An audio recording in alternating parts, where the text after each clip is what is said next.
nama saya Marsala Anggraini dengan NIM 23003111. Di sini saya akan membahas beberapa materi. Pertama yaitu tentang Pancasila. Jelaskan urgensi pendidikan Pancasila bagi mahasiswa atau generasi muda. Nah, pendidikan Pancasila memiliki urgensi yang tidak bisa disepelekan bagi mahasiswa dan generasi muda. Melalui pemahaman nilai-nilai Pancasila, mereka dapat membentuk pribadi yang memiliki komitmen tinggi terhadap kebinekaan, memiliki rasa tanggung jawab terhadap negara, serta memiliki karakter dan kepribadian yang kuat. Nilai-nilai Pancasila seperti gotong royong, kejujuran, dan saling menghargai. Baik, soal yang kedua yaitu jelaskan pentingnya pendidikan Pancasila sesuai dengan jurusan Anda. Kebetulan saya jurusan pendidikan luar biasa. Nah, pendidikan Pancasila ini memiliki urgensi yang signifikan terutama bagi mahasiswa jurusan pendidikan luar biasa.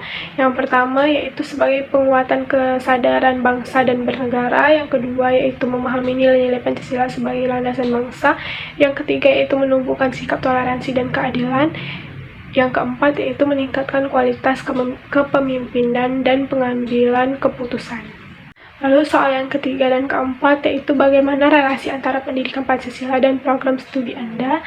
Dan yang keempat bagaimana relasi antara tujuan negara mencerdaskan kehidupan bangsa dan tujuan pendidikan Pancasila dan tujuan program studi Anda.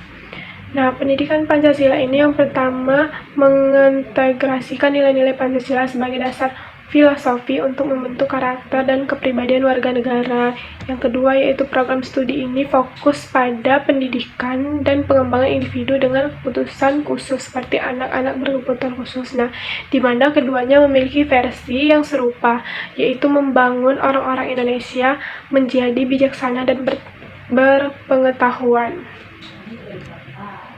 Lalu yang kelima yaitu sosok yang layak disebut dengan tokoh pejabat atau pengingat anti korupsi, lalu tokoh pencinta lingkungan, lalu yaitu tokoh pejuang integrasi, kemudian tokoh pengingat anti narkoba dan tokoh anti terorisme. Nah, di mana tokoh anti korupsi ini salah satunya itu Haji Agus Salim, yang mana sosok Haji Agus Salim ini dikenali dengan kalimat fenomenalnya yaitu Leiden is Leiden, yang berarti memimpin atau menderita. Pemimpin adalah penderita.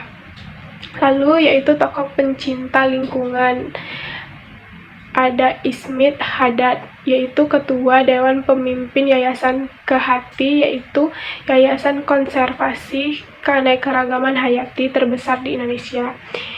Lalu kemudian salah satu tokoh pejuang integrasi bangsa dalam era globalisasi ada Joao da Silva Tavares. Beliau adalah mantan pejuang pro-integrasi Timur Timur. Yang selanjutnya yaitu tokoh pengingat anti narkoba ada Bapak Marden Santoso ST. Lalu tokoh anti terorisme ada Irjen Pol Ansyad Mbai. Lalu bab kedua akan membahas mengenai pidato pada tokoh-tokoh. Yang pertama yaitu Muhammad Yamin, di mana Muhammad Yamin menjelaskan tentang asas dan dasar negara Indonesia merdeka, di mana dalam pidatonya Yamin mengusulkan 5 hal yang bisa dijadikan dasar negara. Yang pertama yaitu pri kebangsaan, yang kedua pri kemanusiaan, yang ketiga pri ketuhanan, dan yang keempat pri kerakyatan, dan yang kelima kesejahteraan rakyat. Lalu ada Ki Agus Hadikusumo.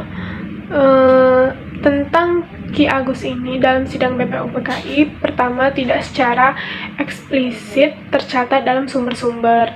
Nah, yang kedua yaitu I.R. Soekarno. I.R. Soekarno ini menyampaikan pidato dalam sidang BPUPKI pada tanggal 1 Juni 1945, di mana pengajuan gagasan dasar negara berupa 5 dasar yang menjadi hari lahir Pancasila. Soekarno mengusulkan 5 sila kemudian menjadikan dasar Pancasila. Yang pertama yaitu ketuhanan yang Maha Esa, kebangsaan, persatuan Indonesia, rakyat, kemanusiaan yang adil dan beradab, lalu kemudian kerakyatan yang dipimpin oleh hikmah kebijaksanaan dalam permusyawaratan perwakilan. Lalu yang selanjutnya ada R. Swipomo. Supomo ini adalah seorang ahli hukum yang juga dikenal sebagai arsitek Undang-Undang Dasar 1945.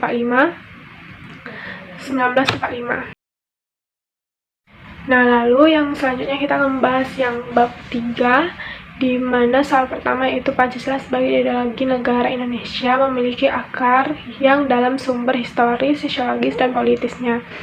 Nah, pada sumber historis, Pancasila terletak pada Proklamasi Kemerdekaan Indonesia pada tahun 1945. Pada sumber sosiologis, Pancasila mengandung nilai-nilai kebersamaan yang menghargai pluralitas dalam masyarakat Indonesia. Dan yang pada sumber politisnya, sisi politis Pancasila mempertimbangkan keseimbangan kekuasaan serta persatuan dan kesatuan nasional. Lalu yaitu soal nomor 2, mengapa terjadinya dinamika atau pasang surut di bawah Pancasila sebagai dasar negara.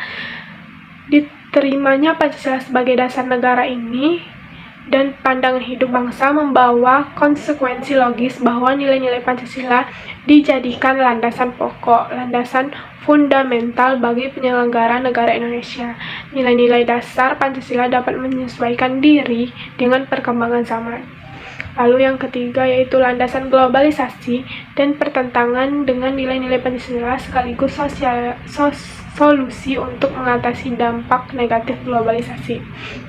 Nah, ancaman terhadap ideologi Pancasila menyebarkan berita bohong dan polarisasi masyarakat terhadap pengancaman ideologi Pancasila.